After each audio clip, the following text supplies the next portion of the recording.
Well, hi there, and welcome back to another episode of Let's Talk Real Estate Investing. I'm your host, Sharon Vornholt, and I'm so happy you're tuning in today. My guest today is Jim Manning, who is the founder of Three Doors. In the past 5 years, Jim has developed a network of over 150 investors and agents in the St. Louis area. He's in charge of their coaching and acquisitions team, and he oversees the strategies of their operations, marketing, sales systems, and so much more. He's also the host of the popular podcast Doors to Deals. And this helps unlock more deals for agents and investors. So welcome to the show, Jim. All right. Well, thanks for having me. I'm excited. Well, I've been excited to talk to you about this because I find it fascinating, your business model. And the way you do business. But I wanted to start out, I just kind of gave people an overview of you and a short introduction. I wanted to have you tell everybody a little bit more about yourself. Yeah, absolutely. So I've been a real estate investor for 13 years. I originally got my real estate license to be able to run comparables. Call me paranoid, but I didn't trust an agent to do it the right way, right? Proud dad of four, happily married man. And the team building aspect of it, I'm really proud of what we've been able to do because we've been able to scroll. Apparently I can't talk now. We've been able to scale and do more deals, but also have a life at the same time. So yeah, I work in between 40 to 50 hours a week. I can't say that I don't think about the business outside of work, but it is rare that I have to go on a weekend or anything like that anymore. We have like a team in place doing a lot of heavy lifting. We did over, I think it was like 650 deals last year or so between our agent team and our investment company. And it wasn't because of me. I did one of those deals. It was the team in place kind of doing all those amazing things. So yeah, that's kind of me in a nutshell. So that's a lot of deals, 650. Wow. Yeah. So how many agents do you have in your business? So the agents on our team, it's 40 in total. Now out of those, there's a few part-timers, and as far as active, doing it all every day, all day, it's about 25. Okay. Yeah. So explain to me how your business model works. And the second part of this question is, what made you choose this particular business model with both agents and investors? Oh man, Sharon, that's a big question. Huge question. Well, let's go with the second part of that first. What made us choose it? It was necessity. I'd love to tell you that it was something that we did that was really smart and we had the plan up front. Ryan and I, my business partner, Ryan Wessels, and I, we started out doing short sales and doing some wholesales, and quickly got into the flipping game because we liked the thought of making a little more money on the deals we were doing. And we started out doing really well. And then we hit a dry spell where we bought 3 houses that all of my nest egg, all of my net worth was in, and they were sitting on the market, not selling. It was a situation where the second property had to sell before the first because I had more money in the second one and I needed that money to pay for the loss of the first.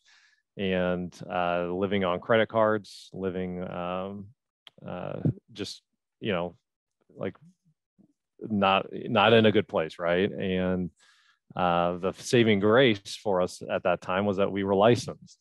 And as my license, and it was like, okay, well, we can't keep buying properties. This isn't working right now for us. How else can we make money? Well, let's just list some properties. Let's make some realtor commissions. And that actually saved us. That saved our business. We were able to sell enough properties where we offset the bad decisions that we had made. And by bad decision, it's funny in hindsight. Like one of the 3 houses, we did a price per square foot valuation, but it was a red barn. It had a lot of square feet, but the house was a red barn. Like you're not going to sell it for as much as like a normal 3-bed, 2-bath, right? So, this was when we were, so it's been 14 years. So this was when I was 27 or so, kind of like, it was a couple of years into it. And so then anyway, that was like kind of the lesson learned, was that we wanted to have additional income coming in. If we were going to scale the rehabbing and the flipping business, we also wanted additional income coming in from other sources. So yeah. Well, I love that you're upfront about that, because people think, oh, well, this Jim, he's got this big business and it was all easy. And yeah, he might have had a couple of bumps along the way, but no big deal. And they all think you've got this fabulous master plan, which in reality would be fabulous if master plans actually worked, which they rarely work out exactly like you plan. But I love that you're upfront about this, and that people can understand that you have to pivot on a dime when something isn't working. And by the way, we all have mucked things up. We've all made mistakes, and boy, they are so easy to look back on once you've made them. But I think if you learn from your mistakes or missteps or whatever you want to call them, then I think it's just like college, expensive college sometimes. But that's right. Yeah, it's not a failure. It's a lesson. And how you look at things is so important. And the comparison game too, guys. Like, if I compare myself to myself, which I get is like a weird thing to talk about, but like if I was in year one, when I first started out, it took me 18 months to do my first deal.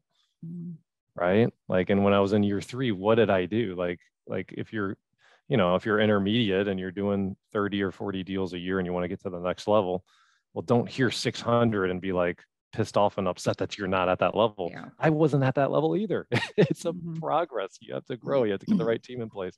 There's a whole evolution in there.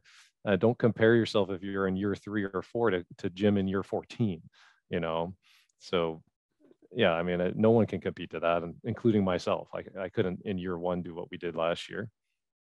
Exactly. Yeah. So how does each part of this business work? So I mean, I know what investors do, I know what agents do, but how do they work in tandem to grow your business? Yeah. So what's interesting is, because I've worn both hats, there's always, like, it's not as much anymore, but there used to be, before we hit the record button, we were talking about this a little bit.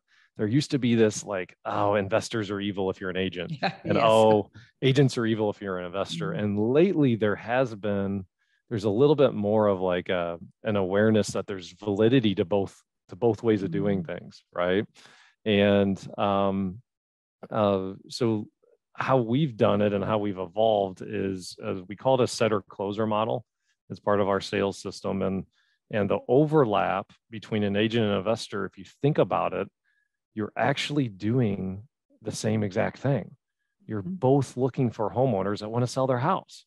Wait a minute, you called that a setter and a closer? Okay, so I have ADD, so I jumped a little bit there. So there's really quick. Okay, so the similarity is that you're both looking for a homeowner to sell a house. Okay, so then kind of the system that we employ, we call it a setter closer model. Okay.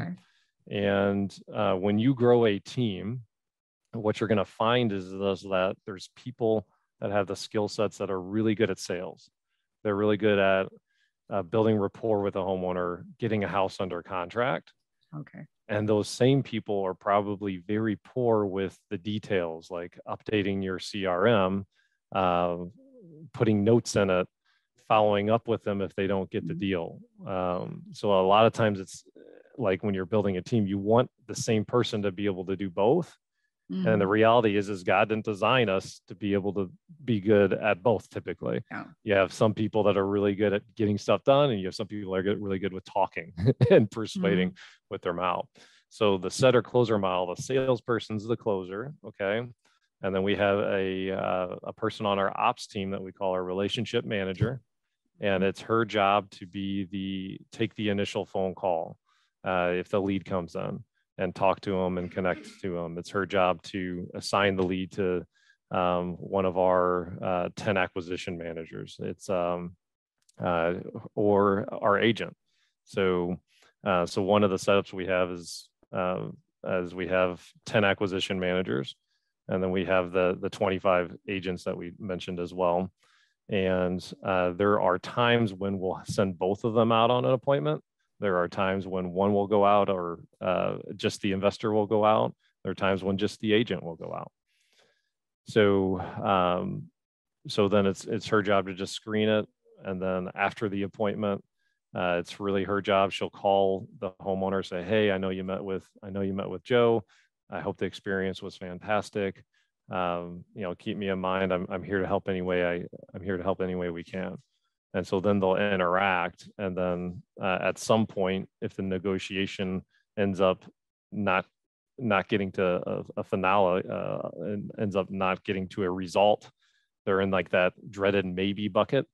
Then it's her job to do the long-term follow-up and nurture, and the closer can just move on to the next appointment and try and get the next deal. I love that. Yeah.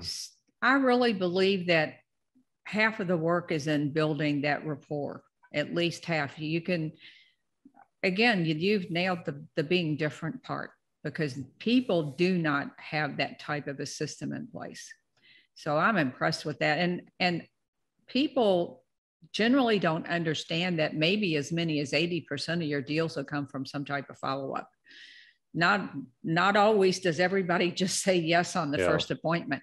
You've got to go back and remind them of why you're the best choice, why they should work with you, and why you're different. So I love that relationship manager. I love that term. Yeah. And then what we found when you're building a team is like the people that are really gifted at closing, they're gifted in the here and now. They're not gifted in the thing that can happen 3 months from now. Right.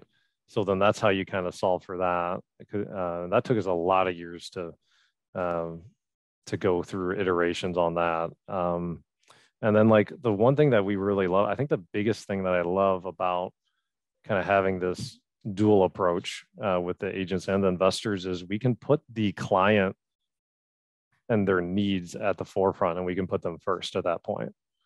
Because we'll go through, hey, if you list it, this is what you'll net. If we buy it, this is what you'll net. We have a creative option as well available for you. This is what you'll make over time, which is typically always more money if they have any sort of equity at all. And then we let them make the decision, and we let them we help them flush out what their needs are. And our job is to just be a fiduciary, to be an advisor, and allow them to pick the option. So and that's really in essence the name Three Doors. Is doors means opportunity, and we have more opportunities than a kind of a one door company, a one stop, if you're just an investor or if you're just an agent, right? So so that's that's the model and like what we do. So your 3 strategies then are all cash at a discount, to list it and hope to get the price that they're wanting, or a terms deal that's beneficial to you. Might that look like a lease option, or a what seller financing? Some sort of creative finance? So it would be there's 3 types of creative financing deals. There's just owner finance if they own the house outright. There's a multi-mortgage, and that's if they have a loan and they have equity. And then there's just a straight up subject to deal, where if they have no equity, but just buy it subject to take over their loan. And especially in this environment, because interest rates have gone up, you can offer the homeowner a lot more money for the property because you're getting the cost of your deals less. If you're only paying 3% for a loan instead of 6% for a loan, well, you can pass along that savings to the homeowner. So for the homeowners that like that, that are really more money driven, it works out for them, and they're able to. It's a win for them. It's a win-win. So in the situation with the multi-mortgage, you are doing essentially a subject to, but then a second mortgage for an equity payout. Tell me how that works. So they'll finance. So like, let's just do round math. There's $100,000 of equity, and there's $100,000 loan. So the first position is the subject to. So we take over that. And then we put a second lien on the house where they loan us that other $100,000 of equity.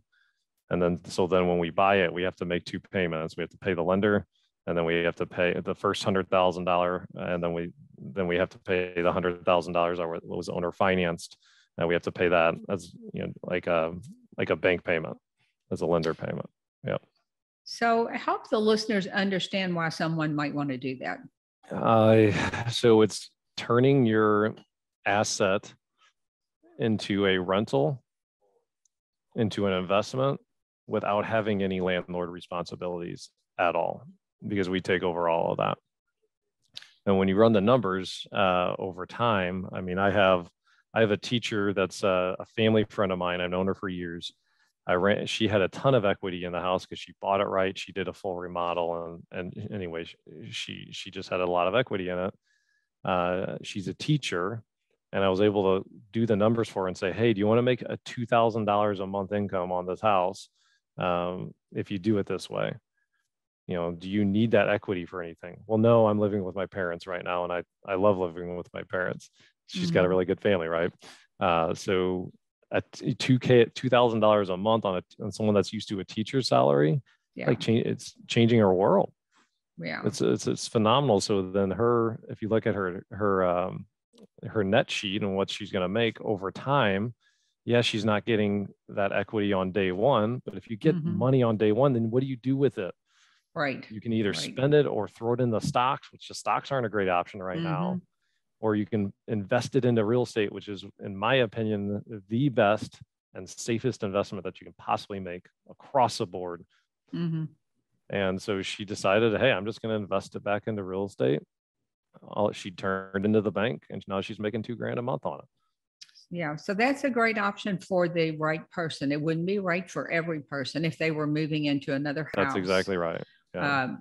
And that's not, and the way we run our business model is, it's not our job to figure out what the option is. It's our job to advise them on what their options are, and they can make that decision. So a lot of people don't choose that option. A lot of people have a need for the capital, and then we do the other ones.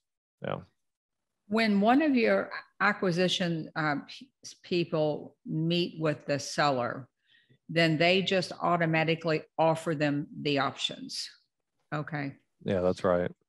Okay, that's interesting, because some people I see here, they think it's going to be an investor deal, and then they'll say, well, if that doesn't work for you, we can list your property. So we do allow the acquisition, our salespeople to use their judgment. There will be times, and through the relation manager's questioning, where we've already rolled out a creative financing. We've already rolled out a listing, because based on us going through the process, they've already said there's 0% chance I need to sell this thing. And my win is selling this thing yesterday. Right. So we don't, so we will alter it based on like the person's needs, but the heart of it, the goal of it, is that the clients, what they want comes first, and we can serve them at the highest level. Yeah, I love that model. I like the creative finance piece being in there in every offer you make. Yeah. So let's talk a little bit about building an acquisitions team. This is a tough one for people to crack. I mean, it seems like the first one or two, or maybe they get one and that one leaves, and then they get another one, but it's number two, but it's still actually number one. How do you manage that process? Because you clearly have a team there. How did that happen? How did you overcome the challenges? Oh man. That's another big question. Here's the worst thing about this. Okay. As a leader, you can only attract someone that's either at your level or a little bit below your level. People that are above your level, and they'll see it and they'll sniff it out and be like, why would I work with this person? I'm already, I'm just at like a higher level. So the knee jerk that I had, like when we first started doing this, is the first couple people that we worked with.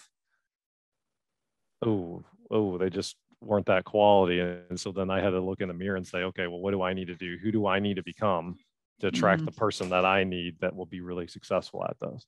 Mm-hmm. So that's the first thing. Okay. The first step is a knee-jerk, just candid, honest look at who are you as a business leader? Who are you as a business owner? And what value can you truly provide them? Mm-hmm. And it started out that we were just like, okay, well, let's give them leads. And like, that's the only value that we thought we had, which wasn't true, right? Like we knew how to analyze deals. We had money to invest in properties. We had a lot of other value, but like, we just had this strange thing that the only reason an acquisition person would come to us would be to do deals, which is not the truth, by the way, or it would be because of leads. And then, the first couple people, we kind of did everything the wrong way, and it just we fell flat on our face, and we just got up and believed in building a team, believed in working together, that we can accomplish more with people, and then we end up finding some amazing people. One of our guys has been with us for 5 or 6 years. He kind of alternates between our number 1 and number 2 guy every year.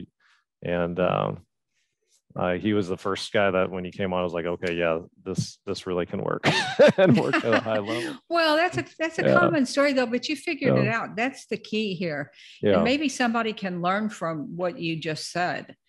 I've talked to a lot of people over the years, and they all have a similar story about how it took a while to really get the groove on with that person. Like you said, find the value in it, because it's not just this is the one thing I've got for you. You had a multifaceted thing for them. You had money, you had leads, you had a lot of different things. Transaction coordination. Yeah. You had all of that. But it's funny that it takes us a while sometimes to see our own value. But I also like the question that you said, who do I have to become to move to this level or to attract this person? That's often the question that people miss. Who do I have to become to attract this next level person? Yeah. So that's the first step. And then the second step, you know what, like maybe it'd be better to just speak to a little bit of like what we do now, because we did literally everything wrong, guys. So I'd love to hear about that. And there's a difference between, something that I've learned is that there's a difference between logically getting a concept and understanding it, right? And sometimes we have to go through some of these iterations and before we really understand something. So we believe in personality assessments now. I didn't start out believing them. I thought that they were just kind of not worth it. So we've gone through and we've done personality assessments with our whole team, and we've developed, for lack of a better word, an avatar of who we've had a lot of success with from a wiring standpoint. Okay. So the first step we'll do is, if someone's interested in joining our team, is we'll give them this assessment test, and we'll see, like, are they naturally wired to be a very successful person on our team, or are they not? Are they not a good fit for that? Maybe they're a better fit for being an ops team member, or you name it, right? So that's kind of my first step. And just because someone's wired to do something well doesn't mean that they're going to succeed. To do it. It doesn't mean it doesn't measure like competency level. Like I've had people we've worked with in the past that had the exact same assessment as I did, but they were just kind of beginning. They didn't have the experience. So anyway, so then we'll look at that, and then like I love looking for self-motivated people that have a positive energy and have had some sort of success when it comes to the sales role. I read a book one time about Google's hiring process, and the team always laughs at me because I tell it, I repeatedly, every time we have a hire, I typically tell the story. Google one time hired someone that was a world champion ping pong player. That had nothing to do with being a successful Googler, right? With Google. Yeah. But what they figured is wow, this person was world-class over here.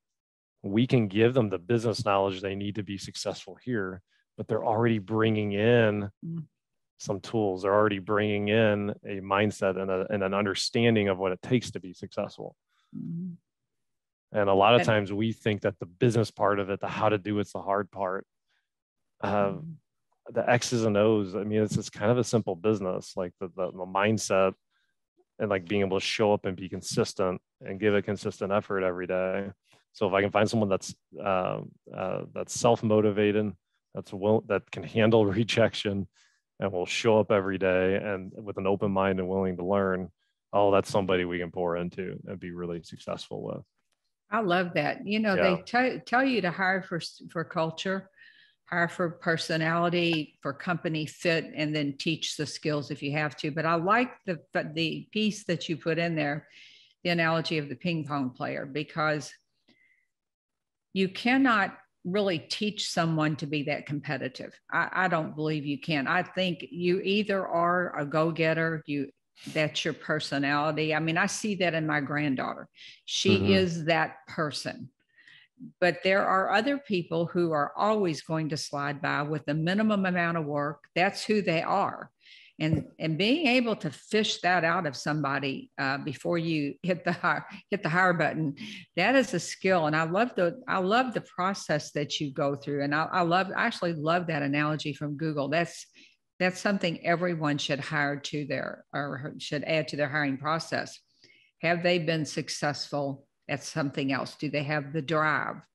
Are they competitive enough with themselves to want to be a superstar in that? So that's a great and when thing. when you get the right person on the team that's that perfect cultural fit, they're open-minded, you can pour into them and they respond. It changes your world, guys. It absolutely changes your world. And so this is an important thing. Okay. So Caleb, you've met Caleb, and I think he might even be coming on here at some point on your podcast. He's coming on. I'm excited. So Caleb, what's fascinating is he's a business partner of ours now. Okay. We had been doing this 13 years and I've known him. He started out swinging a hammer on, his dad was one of our general contractors on some of our flips, and he was a laborer for his dad. That was the start of his real estate career. Okay. And he's kind of grown up to being one of our business partners on heading up our agent team. That's, I don't know, it's won awards and all that. We're a top 100 team in the nation, Wow. whatever, yeah, I don't like anyway, I think the context is important because of how successful he's been. But he was a top, in his first 3 years of business, like just on his own as being an agent, he was like a top 5 percentile person to start their career on a national level. Wow. So like he just was one of those people that everything was set up right and he just went crazy on it. So this high caliber individual, highly talented, amazing human being, when we joined forces, the deal that we structured, we actually didn't pay him anything. So a lot of times you'll say, oh, well, there's talented people, I can't afford them. Well, we brought on a guy that was a top 5% on a national level, and we didn't pay him anything up front. So what happens is it's the same thing with like any sort of real estate deal. It's like how you structure it. Like, what are the terms? He already had income coming in from his agent business, and it was a value add to have him earn a salary that would buy shares into the company from a tax standpoint. So if we just paid him a salary and then he gets taxed on it and then he has to turn around and then buy shares into our existing business, that wasn't that good of a thing, right? So we were able to structure this really creative deal, and it had nothing to do with dollars and cents. Like, so, and he's one of the most talented people we've ever worked with, and it wasn't a, hey, do we have this in the budget thing? We got creative with the deal structure. Yeah, I love that. And that was going to be a question that I wanted to ask you, because it inevitably comes up with people when it comes to hiring team members. How the heck am I going to pay them? Are they going to be commission based? Are they going to get a little salary in a commission? So what are some ways that people can do that? Yeah, so on the acquisition side, that's like really what we've been talking about. Mm-hmm. We don't, some people will do like a base plus type of thing. We don't do that. We just have 100% commission. You eat what you kill, Yeah. is our model. And what we found is we've now hired enough people that we've gone back and looked through, okay, what are the patterns? Like this person's PI was perfect. We thought they're the right fit, but it didn't work out at the nearly the level it should have. Well, what was the breakdown? And for what we've decided is that when we bring someone on at 100% commission, we want them to have a financial stability to where they're not going to go bankrupt if this thing fails. Mm-hmm. So like that was one of our, that's one of our, we call it a non-negotiable. So we won't work with somebody if they aren't financially stable. So maybe it's a young person that just got married and the wife works. Mm-hmm. So like, I mean, it's like there's a people out there that can suck it up for a few months as the pipeline gets built and as the big, in the interim and before the big check comes in, right? Because real estate's like that. If you do a flip, you buy it on day one and it's a 6-month project, you're not getting paid for 7 months, right? Mm-hmm. At So least. so we decided that that wasn't going to be a, because we really care about our people too. We really want to pour into them. We really want them to succeed.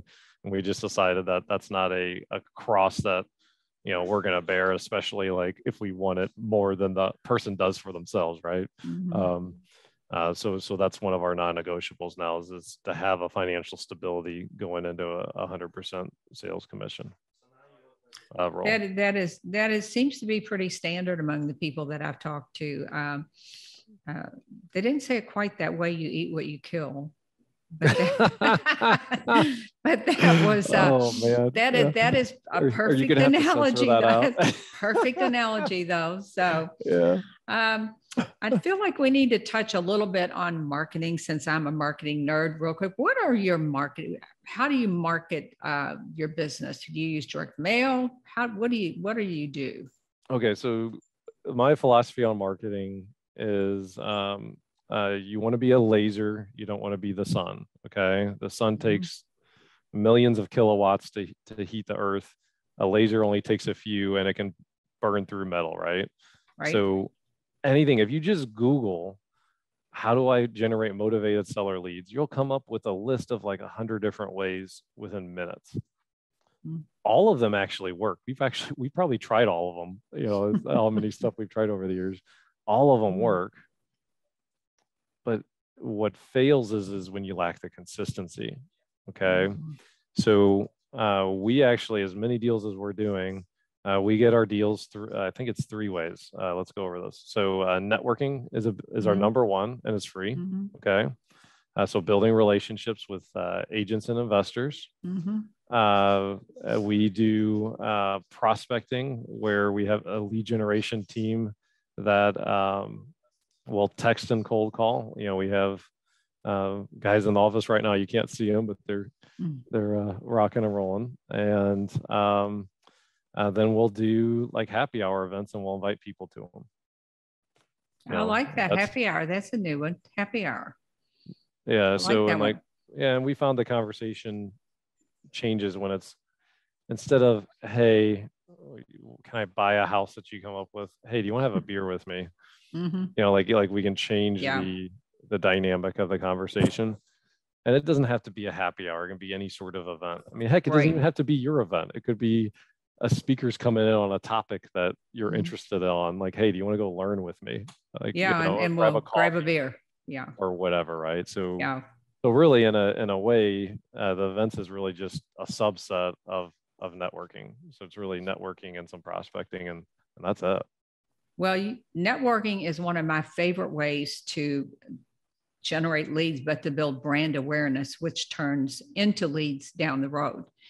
And I think networking is probably the most underrated form of marketing on the planet. People, they just don't do it or they don't do it effectively. Well, yeah. And we did, and in context here, guys, like, so we did, last year we bought about 140 houses, 143. Our banner year when it comes to units was, I think around 250 or 300. I'm not that deal tail oriented, so don't hold me to that. I can pull it back up. But that year, we spent about 30K a month on direct mail. I think we were going hog wild. Like our marketing budget was, we ended up spending around close to $400,000 on the year. And we looked through the numbers on the lead sources at the end of the year, and we're like, 60% of our deals still came from networking, and we didn't have to spend any money on that at all. Like even though we spent all this money on direct mail, it was only a percentage of the deals that we were doing. Right. And so it all works. We've done a lot of deals with direct mail, especially with probates. So it's a really important thing if you're doing probates. So depending on the niche, it's absolutely something you want to do. But it's not going to work if you just put $5,000 into a mailer one time and hit somebody one time and then just expect you're going to get results. Like it's a commitment, like 6, 7, 8, 9, 10 mailers. You know more about the niche, and that's really your forte on mailing probates, but it's that consistency, and you really only need to do. You can do 600 deals like we do and do 2 things like we do. Yeah. And I think you have to pick what works for you. For you, obviously, networking is something you enjoy. It's something I enjoy. I think everybody, even if you don't enjoy it, you should get involved and try it, because it works, and it works very well. But at the end of the day, Jim has people cold calling for him. I'm personally never cold calling a human being about a deal. It's not my thing. I would be terrible at it because I hate it. But pick things that you're good at, that you can become good at, that you enjoy, and that work for your business. If you enjoy something, but it's not generating leads, then that's not something to necessarily stick with. So Jim has a podcast. Tell everybody a little bit about your podcast. Yeah, so Doors to Deals is the name of it. Caleb and I kind of are on most of them. We do have my business partner, Ryan Wessels, on some, and Jason Courtney's kind of our creative financing guy that we have on there. And gosh, we have some fun. We used to only interview people. And then we got requests from the audience like, hey, you guys do like over 600 deals. Like, will you just talk shop? So what we've moved to is we talk shop on a business topic half the time, and we call it a business bits section. And then we'll interview people as well that we feel like are high level doing good things. And at the heart of it, we like to talk about developing your team, business development, and also like being an agent and an investor at the same time. Like, how do you do both at a high level? That's kind of like one of my pet peeves is I see a lot of agents that understand that they should be investing and that they're not. They're afraid for whatever reason. And we're on a mission to help 250 of 250 agents and their clients become financially free over the next 10 years. And unless you can break through that fear and kind of get rolling with it, like you get stuck. So we're trying to do that and trying to help people that way. And that's what gets me up in the morning now, is trying to help people. So yeah, well, I know you all do a great job, and I had the pleasure of being a guest on their podcast. These are stand-up guys. You need a great podcast guest for your show. Here's your guy here. There you go. Thanks. Yeah. Do you have any final advice for people on if they're kind of stuck on team building? And that I know people get frustrated, and especially in the very early stages. Do you have any advice for these folks that would push them through to the next stage? So one of the things, hiring an ops team member, it took us like an extra 6 months from our first hire than what it should have. And I couldn't get over like the $40,000 check for like an assistant. I couldn't get over it. I was like, we can't afford this. Yeah. Like, you name it. Even though like the business was growing and we needed it, we can't afford it. And what I realized is that it's not a $40,000 check that you write. It's 40,000 divided by 12. and you times it by 3, because you can do a 30, 60, 90 test with them, bring them on in like a test period, a 90-day trial.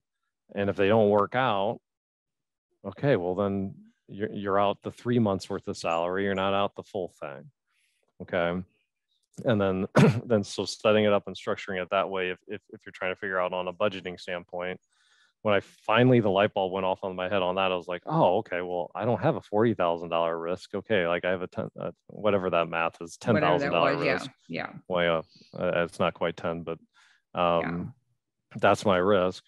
And then like, and really like if you want to grow, it's the right thing to do. Yeah. So if you fail that first time, that first assistant, ends up not working out. Okay, well, then do another person, put another person through 90 days. Because like when you end up getting that right person, your world changes and you're able to help a lot of more people out, and it ends up being an amazing thing.